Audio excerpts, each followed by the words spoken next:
বাবাকে বাঁচানোর জন্য এক সাহসী সন্তান শয়তানের সাথে চুক্তি করে। এরপর থেকেই শুরু হয় তার জীবনের এক ভয়ঙ্কর অধ্যায়। প্রায় সময় তার ভিতরে আচর করে থাকত রাইডার নামের এক শয়তান। শয়তানের উপস্থিতিতে সে এক ভয়ানক দানবে পরিণত হয় আর বদমানুষদের ধরে তাদের আত্মা খেয়ে ফেলে, বিশেষ করে যারা মানুষের ক্ষতি করে, মিথ্যা কথা বলে আর দুষ্ট ভিডিও দেখে। অবশেষে পরিস্থিতির শিকার হয়ে সে নিজেই পালিয়ে বেড়াচ্ছে, কিন্তু শয়তান এখনও তার ভিতরে আছে। আজকে কথা হবে অ্যাকশন আর ডার্ক ফ্যান্টাসিতে ভরা একটা supernatural movie ghost rider 2011 নিয়ে। বরাবরের মতো সাথে আছি আমি মোহাম্মদ শোয়েব। মুভির শুরুতে আমাদের দেখানো হয় একজন বিদ্রোহী টাইপের রিটায়ার্ড ধর্মযাজক একটা পুরাতন কেল্লায় চলে আসছে। ওর নাম মাওরো। সে এখানকার ধর্মযাজকের সাথে একটা ছেলের বিষয় নিয়ে কথা বলছিল, যে কিনা এখানেই তার মা সহ নিরাপদে আছে। কিন্তু মাওরো ওকে জানায় এই জায়গাটা নাকি এখন নিরাপদ নয়, কারণ ইতোমধ্যেই একটা সন্ত্রাসী সংগঠন তার পিছনে লাগছে। তাই ওকে এখন পুরাতন মন্দিরে নিয়ে যেতে হবে। কিন্তু এখানকার ধর্মযাজক তাতে রাজি হয় না। সে ওকে জানায় এই জায়গাটাই নাকি বেশি নিরাপদ। কথা শেষ হতে না হতেই বাহির থেকে হামলা শুরু হয়। এই সুযোগে ওই ছেলে ও তার মা সেখান থেকে বের হয়ে চলে আসে। মাওরো যখন ওদেরকে প্রোটেক্ট করতে চাইছিল, তখন সে ওদেরকে সন্ত্রাসী মনে করে ওর থেকে পালিয়ে যায়। এদিকে ওই গুন্ডা বাহিনীর লোকজন তাকে দেখে ফেলে। ওর নাম ক্যারিগেন। তারপর ওরা ওর পিছু নেয়, কিন্তু ক্যারিগেন বুঝতে পারছিল না যে মাওরো কেন ওদের পিছু নিয়েছে। মাওরো তখন ওদের থেকে মা ছেলেকে বাঁচানোর জন্য নিজেই একটা রিস্ক নেয়। উড়ে গিয়ে সে পিছনে ক্যারিগেনের গাড়িতে হামলা করে ওদেরকে থামিয়ে দেয়, যাতে করে ওরা আর ওই ছেলেটাকে ধরতে না পারে। দৃশ্যপট পাল্টে যায়। মাওরো কিন্তু এখনও অক্ষত অবস্থায় আছে। এইবার সে চলে আসছে একটা অন্ধকার বাড়িতে। এখানে জনি ব্লেস নামে একজন থাকত। আমরা তাকে জনি নামে ডাকব। শয়তানের ধোকায় পড়ে সে তার আত্মা বিক্রি করে দিয়েছে। মাওরো চাইছে এখন সে শয়তানের সাহায্য নিয়ে ওই ছেলেটাকে যেন বিপদমুক্ত করে। এতে করে ওই ছেলেটাও বাঁচবে আর সেও এই অভিশাপ থেকে মুক্ত হতে পারবে। আর এর জন্য মাওরো ওকে যতটুকু পরিমাণ সাহায্য লাগে সে করবে। তাদের পুরনো মন্দিরে ওই ছেলেটাকে নিয়ে যেতে পারলেই ওরা দুজনেই বিপদমুক্ত। জনি যদিও এই কাজ করতে চাইছিল না, তবে তার নিজের অতীত ফিরে পাবার জন্য আর কোনো উপায়ও নেই। পরে সে রাজি হয়ে যায়। রাত গভীর হয়ে আসছে, কিন্তু ক্যারিগেন এখনও তার পিছু ছাড়েনি। সারাদিন ছোটাছুটি করে সে এইবার ওদেরকে ধরে ফেলে। ওর নাম নাদিয়া। ক্যারিগেন এবং নাদিয়া আগে থেকেই পরিচিত। নাদিয়া তার ছেলের জন্য ওর কাছে প্রাণ ভিক্ষা চায় আর বলে ইদানিং কে যেন ওদের পিছু লাগছে। কিন্তু ক্যারিগেন ওই সব কথায় বিশ্বাস করে না। ওকে মেরে সে তার ছেলেকে নিয়ে যাবে। এমন সময় উপর থেকে একটা আগুনের বাইক উড়ে এসে ওদের সামনে দাঁড়ায়। হাতে তার জ্বলন্ত শিকল আর মাথা থেকে শুধু আগুন বের হচ্ছিল। মনে হচ্ছে এই আগুন তার অন্তরকেও জ্বালিয়ে দিচ্ছে। শিকল দিয়ে ধরতেই সবাই ছাই হয়ে যায়। আরেকজনকে যখন ধরতে যাচ্ছিল, তখন ক্যারিগেন তার সাথীকে নিয়ে একটা রকেট লঞ্চার আনতে যায়। এর মধ্যেই ওই ছেলেটার শরীর থেকে এক ফোঁটা রক্ত মাটিতে পড়তেই এই লোকটা পুড়ে ছাই হয়ে যায়। ওর নাম ড্যানি। রাইডার বুঝতে পারছিল যে এই কাজ ওই ছেলেটার কারণেই হয়েছে। এইবার সে ওর কাছে যেতেই পিছন থেকে ওর উপর রকেট লঞ্চার নিক্ষেপ করা হয়। এই সুযোগে ক্যারিগেন ড্যানিকে নিয়ে সেখান থেকে পালিয়ে যায়। পরদিন সকালবেলা ক্যারিগেন ফোন কলে একজনের সাথে কথা বলছিল। ওর নাম রোয়ার্ক। তখন আমরা জানতে পারি রোয়ার্ক নাকি ক্যারিগেনকে ওকে কিডন্যাপ করার চুক্তি দিয়েছে, কিন্তু সে এখন ওর কাছ থেকে দ্বিগুণ টাকা দাবি করে। কারণ তার সমস্ত জীবনে তার যতগুলো মিশন সে কমপ্লিট করছে, একজন সাথীকেও তাকে হারাতে হয়নি। আর এই মিশনে আজব একটা আগুনের কঙ্কাল এসে তার 3 জন সাথীকে মেরে দিয়েছে। তাই এখন তাকে ডাবল পেমেন্ট দিতে হবে। আগুনের কঙ্কালের কথা শুনে রোয়ার্ক খানিকটা থমকে যায়, কিন্তু সে ক্যারিগেনকে এই ব্যাপারটা বুঝতে দেয় না। সব কিছু শোনার পর সে ড্যানির সাথে কথা বলতে চাইছিল। ক্যারিগেন যখন ওর কানে ফোনটা ধরে, তখন রোয়ার্ক ফিসফিস করে কি যেন ওকে শোনায়। আর কিছুক্ষণ পর ড্যানি চিৎকার দিয়ে মাটিতে অজ্ঞান হয়ে পড়ে যায়। আর অন্যদিকে জনিও কেমন জানি একটা ধাক্কা খেয়ে যায়। আসলে সে ড্যানি এবং জনির মধ্যে যে সম্পর্ক ছিল সেইটা ভিন্ন করে দেয়। রোয়ার্ক তখন ক্যারিগেনকে জানায় এখন আর আগুনের কঙ্কাল ড্যানিকে খুঁজে পাবে না, কিন্তু সে তোমাকে যে কোনো সময় পেয়ে যেতে পারে বলেই সে ফোনের লাইন কেটে দেয়। এই কথা শুনে ক্যারিগেন যেন আকাশ থেকে পড়ে, মানে সে এখনও বিপদমুক্ত হতে পারেনি। অন্যদিকে নাদিয়া ও জনি ব্লেস কথা বলছিল যে কেমন করে ড্যানিকে বাঁচানো যায়। কিন্তু দুঃখজনক কথা হচ্ছে, আর গত রাতের মতো সে ড্যানিকে অনুভব করতে পারছিল না। ওদের মধ্যেকার সম্পর্ক ছিন্ন করে দেয়া হয়েছে। এইবার তারা কেরিগানকে খোঁজার উদ্দেশ্যে বেরিয়ে পড়ে। তখন আমরা ওদের কথা শুনে বুঝতে পারি নাদিয়াও নাকি কোনো এক সময় একটা অসহায় পরিস্থিতিতে পড়ে তার জীবন মৃত্যুর মাঝামাঝি অবস্থান করছিল। আর ঠিক সেই সময়ে শয়তান এসে তাকে বাঁচানোর বিনিময়ে তার কাছ থেকে একটা সন্তান দাবি করে। নাদিয়া যদিও তখনও কোনো সন্তানের মা হয়নি, জীবন বাঁচানোর তাগিদে সে বেশি কিছু না ভেবে রাজি হয়ে যায়। তখন আমরা জানতে পারি ড্যানি আসলে শয়তান ও নাদিয়ার মিলিত ফসল। আর সে এও জানায় কেরিগান নাকি ওই সময় তার বয়ফ্রেন্ড ছিল। যাই হোক, এতক্ষণে তারা দীর্ঘ পথ পাড়ি দিয়ে একটা স্মাগলিং হাউসের কাছে চলে আসছে। এখানকার লিডার নাকি কেরিগানের বন্ধু। সুযোগ বুঝে একা পেয়ে জনি ওকে আটকে দেয়। সেই সময় তার অবস্থা ভীষণ খারাপ। শয়তানের নাকি খুব খিদে পেয়েছে, বদমানুষ দেখলেই সে তাকে খেতে চায়। ভয়ে ভয়ে সে ওর ঠিকানা জানিয়ে দেয় আর এও বলে সে নাকি অনেকগুলো মানুষকে একত্রিত করছে যাতে করে জনিকে প্রতিহত করতে পারে। আর কথা না বাড়িয়ে সে তার বাইক নিয়ে সাই সাই করে ছুটে চলে কেরিগানকে খোঁজার জন্য। ওর ক্ষুধা যেন বেড়েই চলছে। শয়তান যতই তার উপরে আসর করতে চাইছে, সে উপযুক্ত সময় আসা পর্যন্ত ওকে থামানোর চেষ্টা করে। এই ফাঁকে নাদিয়াও ড্যানিকে নিয়ে সেখান থেকে পালিয়ে আসে। এদিকে কেরিগান একজন অস্ত্র ব্যবসায়ীর সাথে একটা মিসাইল নিয়ে কথা বলছিল। এইটা নাকি আমেরিকান বাংকার ধ্বংসকারী মিসাইল। অনায়াসে শতাধিক মানুষকে টার্গেট করে ব্যবহার করতে পারবে সেইটা। ওদের কথার মধ্যেই দূর থেকে রাইডারের বাইকের আওয়াজ শোনা যাচ্ছিল। কেরিগান দ্রুত মিসাইল কাঁধে নিয়ে ওকে লক্ষ্য করে ফায়ার করে। ফায়ার একদম রাইডারের বাইকের উপরে। কিন্তু এইবার সে তার আসল রূপ নিয়ে বেরিয়ে আসে। পরের ফায়ার রিলোড করতেই সে একে একে কয়েকটাকে সাবার করে দেয়। এর মধ্যেই আবার দ্বিতীয়টাও রেডি হয়ে যায়। কেরিগানের টার্গেট এবারও মিস হয়নি। অবশ্য এইসব দিয়ে যে ওর কিছুই হবে না, এটা একটু দেরিতে হলেও সে বুঝতে পারছিল। রাইডার এবার সোজা চলে আসে বিশাল ক্রেনটার ভিতরে। ও ক্রেনে ওঠার সাথেই সমস্ত ক্রেন যেন আগুনের মেশিন হয়ে যায়, একদম তছনছ করে দেয় সবাইকে। শেষ পর্যন্ত ওই অস্ত্র ব্যবসায়ীও আর বাঁচেনি। এইবার সে কেরিগানকে তার হাতের মুঠোয় নিয়ে নেয়, মারতেই যাবে। এমন সময় দেখে নাদিয়া ড্যানিকে নিয়ে সেখান থেকে পালিয়ে যাচ্ছে। তখন সে ওকে ফেলে নাদিয়ার পিছনে ছুটতে থাকে, কারণ এইবার ড্যানিকে হারালে সে বিশাল ঝামেলায় পড়ে যাবে। রেগে গিয়ে সে যখন নাদিয়ার উপর চড়াও হচ্ছিল, তখন ড্যানি গাড়ি থেকে নেমে এসে খুব শান্ত গলায় তার মাকে ছেড়ে দিতে বলে। অবাক করা বিষয় যে রাইডার কোনো কথা না বলেই নাদিয়াকে ছেড়ে দিয়ে ওর সামনে হাঁটু গেড়ে বসে যায়।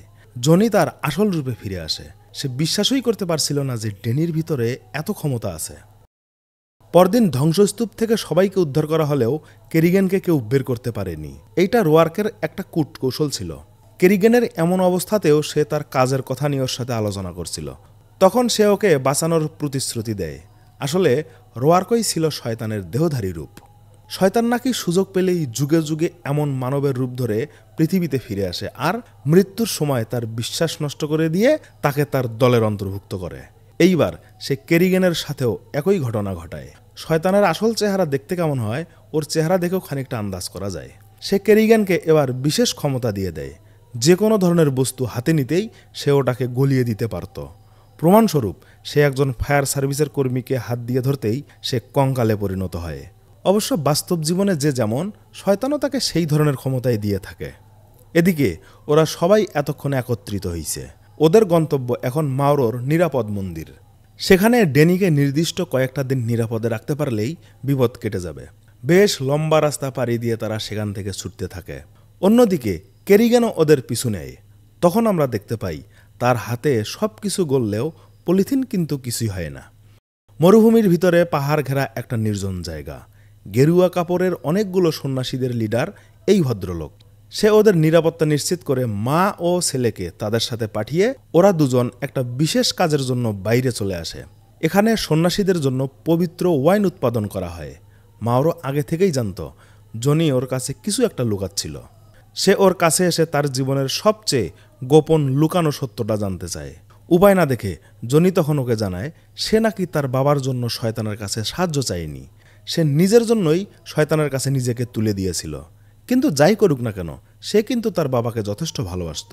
তারপর মাওরো ওকে একটা রুটি খেতে দিয়ে বলে কিছুক্ষণ পর তার আত্মা শয়তান থেকে মুক্তি পাবে, আর সেই জন্য ওকে যে প্রসেসের ভিতর দিয়ে যেতে হবে তাতে তার মৃত্যুও হতে পারে। পরক্ষণেই সে একটা গলির ভিতর দিয়ে যাওয়ার সময় পিছন থেকে হঠাৎ করে দরজা বন্ধ হয়ে যায়। উপর থেকে এত তীব্র আলো আসছিল যে সে কিছুই দেখতে পাচ্ছিল না। তারপর শুরু হয় আসল শয়তান তাড়ানো রিচুয়াল। অনেকক্ষণ ধরে তার শরীর থেকে শয়তানের বিষ বের হতে থাকে। বেশ কিছুক্ষণ পর জনি চমকে ওঠে। সে এখন সম্পূর্ণ মুক্ত। খুশিতে চিৎকার করতে করতে বাইরে এসে মাওরোকে ডাকতে থাকে। কিন্তু একই দূর থেকে সে ডেনির চিৎকার শুনতে পায়। ছুটে গিয়ে দেখে টাকলা সন্ন্যাসী ওদের সবাইকে বন্দি করে রাখছে। সে এখন ডেনিকে বলি দেওয়ার জন্য প্রস্তুত করছিল। জনি অনেক চেষ্টা করে ওকে কিছুই করতে পারেনি। ওরা মাওরোকে মিথ্যা কথা বলে ডেনিকে এখানে নিয়ে আসছিল। কিন্তু মাওরো আসলেই জানত ডেনিকে বলি দেওয়ার কোনো প্রয়োজন নেই। আর কিছুদিন পরেই একটা বিশেষ রিচুয়ালের মাধ্যমে ডেনির আত্মা মুক্ত করা সম্ভব, যেভাবে খানিক আগেই জনি ব্লেস শয়তান থেকে মুক্ত হয়েছে।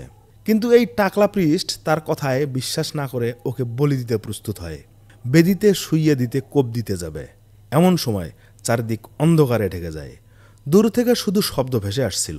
পর মুহূর্তেই কেরিগান ওর হাতিয়ারটা ধরতেই সেটা ক্ষয় হয়ে মাটিতে পড়ে যায়। তারপর আস্তে করে ওকে শুইয়ে দিয়ে ওর জীবন রস বের করে নেয়। এতক্ষণে এখানে সবাই কঙ্কালে রূপান্তরিত হয়েছে। এমনকি এখানকার ইকোসিস্টেমও চেঞ্জ হয়ে যায়। এইবার তার টার্গেট ডেনি। তারপর আমাদের দেখানো হয় সে ডেনিকে নিয়ে রোয়ার্কের কাছে চলে আসে। ডেনিকে দেখে রোয়ার্ক বেশ খুশি হয়ে যায়, কারণ আর কিছুক্ষণ পর সে একটা নতুন দেহ পেতে যাচ্ছে। এখন সে যে শরীরে আছে সেইটা নাকি আর বেশি দিন টিকবে না। কথার ফাঁকেই হঠাৎ করে ওকে ইনজেকশন পুশ করে দিয়ে অজ্ঞান করে দেয়া হয়। এদিকে ওদের তিনজনের মধ্যে গোলমাল লেগে যায়। নাদিয়া ওদের কাছে তার সন্তানকে ফেরত চাইছে। অন্যদিকে জনিও মাওরোকে দোষ দিচ্ছিল। সে যদি ওদেরকে এখানে না নিয়ে আসতো তাহলে এসবের কিছুই হতো না। কিন্তু মাওরো ওদেরকে জানায় আসল অপরাধী তারাই, কারণ তারা যদি শয়তানকে না ডাকত তাহলে এসবের কিছুই হতো না। যাই হোক, শেষ পর্যন্ত ওরা একটা সমাধানে আসে। যেহেতু ডেনি এখন রোয়ার্কের হাতে চলে গিয়েছে, সে আর দেরি করবে না। ডেনিকে বাঁচাতে হলে যত দ্রুত সম্ভব ওদের কাছে পৌঁছাতেই হবে। আর রোয়ার্কের সেই রিচুয়াল প্রজেক্টের ঠিকানা মাওরো খুব ভালো করেই জানত। এখানে এসে তারা দেখে যে অনেক লোকজনের ভিড়। রাজনৈতিক ব্যক্তিত্ব, অভিনেতা, অভিনেত্রী, খুনি, বিভিন্ন ধরনের পাওয়ারফুল মানুষ। এরা নাকি শয়তানের সৈনিক। তারা শয়তানের কাছ থেকে সাহায্য নিয়ে তাদের জীবন পরিচালনা করে। তাই আজকে নতুন শয়তানের আগমন উপলক্ষে সবাই একত্রিত হয়েছে। গভীর রাতে স্টেডিয়ামের ভিতরে তাদের প্রার্থনা শুরু হয়। আজ সকাল অবধি তাদের প্রার্থনা চলবে।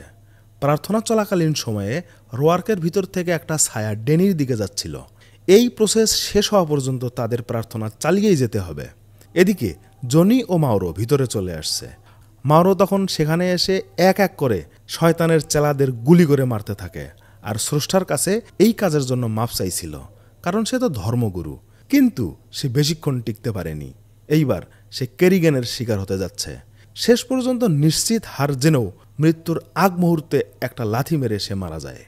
এই ফাঁকে জনি রোয়ার্ককে নিচে ফেলে দিয়ে ডেনিকে আনতে যাবে, কিন্তু সে কিছুতেই ওকে ধরতে পারছিল না, কারণ তার ভিতর থেকে রাইডার এখন চলে গিয়েছে। এর মধ্যেই রোয়ার্ক উঠে এসে ওকে আটকিয়ে দেয়। সবাই একত্রে হয়ে জনিকে ঘিরে ফেলে। কেরিগেনের হাতে পড়া মানে নিশ্চিত মৃত্যু। কিন্তু যখন সে ওকে ছুঁয়ে দিচ্ছিল, ক্ষয়ে যাওয়া ক্ষত আবারও সেরে উঠছে। এইটা তো হওয়ার কথা না। তখন রোয়ার্ক দেখে দূর থেকে ডেনি ওর দিকে তাকিয়ে আছে, আর তাতেই কেরিগেনের ক্ষমতা আর কাজ করছিল না। তখন রোয়ার্ক বুঝতে পারে যে ডেনি তার থেকে পাওয়ারফুল হতে যাচ্ছে। কিছু বুঝতে না বুঝতেই ডেনি ছুটে এসে জনি ব্লেসের মুখের মধ্যে আগুন ঢেলে দিতে থাকে। ডেনি যখন অজ্ঞান হয়ে মাটিতে পড়ে যায়, তখন মুহূর্তের মধ্যেই জনি ব্লেসের মধ্যে আবারও সেই রাইডার ভর করে বসে। এইবার সে আরও ভয়ানক রূপে ফিরে আসে। তারপর একযোগে সবাইকে ছাই বানিয়ে দেয়। সূর্য উঠে গেছে। এদিকে রোয়ার্ক ডেনিকে গাড়িতে তুলে নিয়ে পালাতে থাকে। পিছন থেকে তার বাহিনীরা তাকে গার্ড দিয়ে নিয়ে যাচ্ছিল। রাইডারের বাইক তার সামনে চলে আসে। সেও ছুটে চলছে ওদের পিছনে। অবশ্য অতিরিক্ত হামলা করার কারণে সে ওদের কাছেই যেতে পারছিল না। তখন একটা বুদ্ধি বের করে ওদের একটা ট্রাকের মধ্যে ঝাঁপিয়ে পড়ে, আর সাথে সাথেই পুরো ট্রাকে আগুন ধরে সেটা ভীষণ শক্তিশালী হয়ে যায়। এতে সমস্যা আরও বেড়ে গিয়েছে। এইবার কেরিগানোর পিছনে কিছুক্ষণ সময় ধরে ওদের মধ্যে তুমুল লড়াই চলে। এবার হয়তো কেরিগান বুঝতে পারছে যে আসল পাওয়ার কাকে বলে। রাইডার একদম কাছ থেকে ওর জীবন রস বের করে ওকে রাস্তায় ছুঁড়ে ফেলে দেয়। রাইডার ওকে মাওরোর প্রতিশোধের বলি করে উৎসর্গ করে দিয়েছে। সে আবারও তার বাইক নিয়ে রোয়ার্কের পিছনে ছুটছিল। কোনোভাবেই সে ওকে ছাড়বে না। রোয়ার্ক ধীরে ধীরে দুর্বল হয়ে পড়ছে। এই সুযোগে সে ওকে থামিয়ে দেয়।